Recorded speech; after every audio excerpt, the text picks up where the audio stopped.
তখন থেকে কিন্তু আমরা 2004 সাল থেকে এটার বিরোধিতা করে আসছি। 2002 সালে অপারেশন ক্লিন হার্ট হয়েছে, আমরা তখন থেকে এটার বিরোধিতা করে আসছি।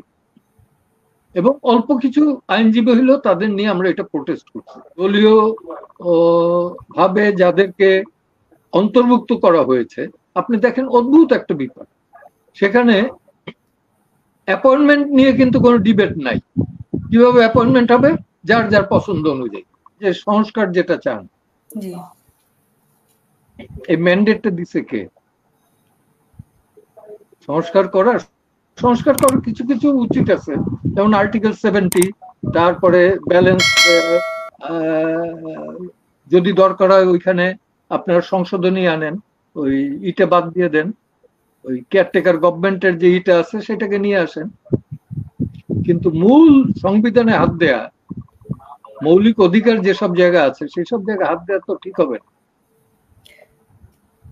তাহলে কি আবারও স্বৈরশাসক, মানে এই সংবিধান অনুযায়ী বলা হচ্ছে যে এখানে স্বৈরশাসককে তৈরি করার জন্য বা স্বৈরশাসক তৈরির জন্য একটা সংবিধান, তাহলে আবার যে সরকার আসবে সেই শাসক, সেই কি এই সংবিধান অনুসারে তো সেই একই হয়ে গেল, মানে যেই লাউ সেই কদু। এর আগে তো বিএনপি ওই সংবিধান অনুযায়ী ছিলেন, তাহলে বিএনপিও কি স্বৈরশাসক ছিল? আওয়ামী লীগের দৃষ্টিতে হয়তো ছিল, কিন্তু আসলে কি ছিল? কিন্তু আওয়ামী লীগ কি ছিল না? আওয়ামী লীগ তো আমিই বলতেছি ছিল। 5 তারিখের জায়গায় যদি 7 তারিখ থাকতো তো তারা আমার শিবির বানাই ছেড়ে দিত। শিবির না হোক, দেশদ্রোহী বানাই ছেড়ে দিত। 5 তারিখ যদি গভর্নমেন্টটা আওয়ামী লীগ ফল না করে এটা 7 তারিখ পর্যন্ত টিকতো, তাহলে আমার শিবির বানাই ছাড়িয়ে দিত। যেহেতু ছাত্রদের পক্ষে আমি দাঁড়িয়েছিলাম, এবং প্রত্যেকটা আওয়ামী লীগের এই গত 15 বছরে 16 বছরে, আওয়ামী লীগের 15 বছর না, বিএনপির আমল থেকেই যতগুলো আমার কাছে মনে হয়েছে যেগুলোর বিরুদ্ধে প্রতিবাদ করা উচিত, যেমন র্যাব ফর্ম করার পর 1 বছরের মাথায় আমরা দাঁড়িয়েছি যে র্যাব না, এটা রাষ্ট্রীয় সন্ত্রাস। তখন থেকে কিন্তু আমরা 2004 সাল থেকে এটার বিরোধিতা করে আসছি। 2002 সালে অপারেশন ক্লিন হার্ট হয়েছে, আমরা তখন থেকে এটার বিরোধিতা করে আসছি। এবং অল্প কিছু আইনজীবী হলেও তাদের নিয়ে আমরা এটা প্রোটেস্ট করছি।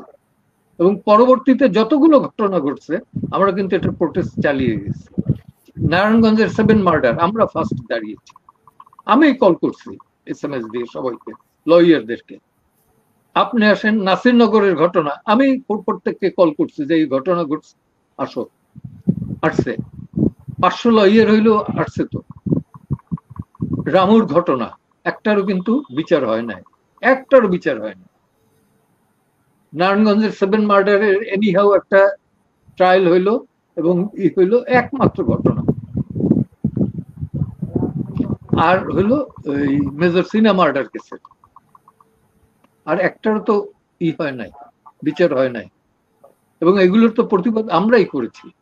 পার্টিকুলারলি আমি আমার কথা বলতে পারি যে আমি এককভাবে ইনিশিয়েটিভ নিয়ে, যেহেতু বার কাউন্সিলে 12 বছর ছিলাম, আইনজীবীদের ভেতর আমার একটা কম বেশি প্রভাব আছে, সেই প্রভাবটাকে আমি পজিটিভ দিকে খাটাবার চেষ্টা করছি।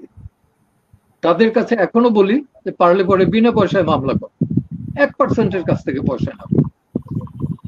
এবং তাই করে যাচ্ছি, এখনো করে যাচ্ছি, করব ভবিষ্যতে।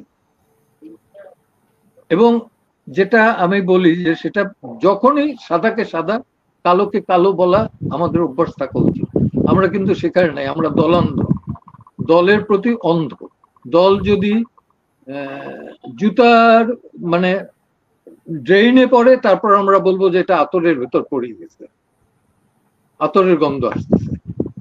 এইটা ঠিক না, দল অন্ধ হওয়া ঠিক না। এবং দলীয় অনুশাসন যেটা, সেটা দলের বেলা থাকতে পারে, কিন্তু সেই দলীয় ভিত্তিতে সব জায়গায় এই দলীয় ভিত্তিটাকে প্রাধান্য দেওয়া উচিত না। যেমন বিচার বিভাগের উপর দলীয় ভাবে যাদেরকে অন্তর্ভুক্ত করা হয়েছে, আপনি দেখেন অদ্ভুত একটা ব্যাপার, সেখানে অ্যাপয়েন্টমেন্ট নিয়ে কিন্তু কোনো ডিবেট নাই। কিভাবে অ্যাপয়েন্টমেন্ট হবে? যার যার পছন্দ অনুযায়ী। ডিবেটটা কোথায়? ডিবেট হইলো বরখাস্ত হওয়া নিয়ে, অপসারণ নিয়ে। অদ্ভুত ব্যাপার। তো অ্যাপয়েন্টিং অথরিটি যে থাকবে সেই তো বরখাস্ত করতে পারবে, এটা হলো এটার্নাল ট্রুথের মতো, কিন্তু সেটা নিয়ে ডিবেট নাই। আমরা কখনো বলি যে ৭২ সংবিধান ছিল থ্রু পার্লামেন্ট এবং পার্লামেন্টেই যাবে, একদম খারাপ হতো না।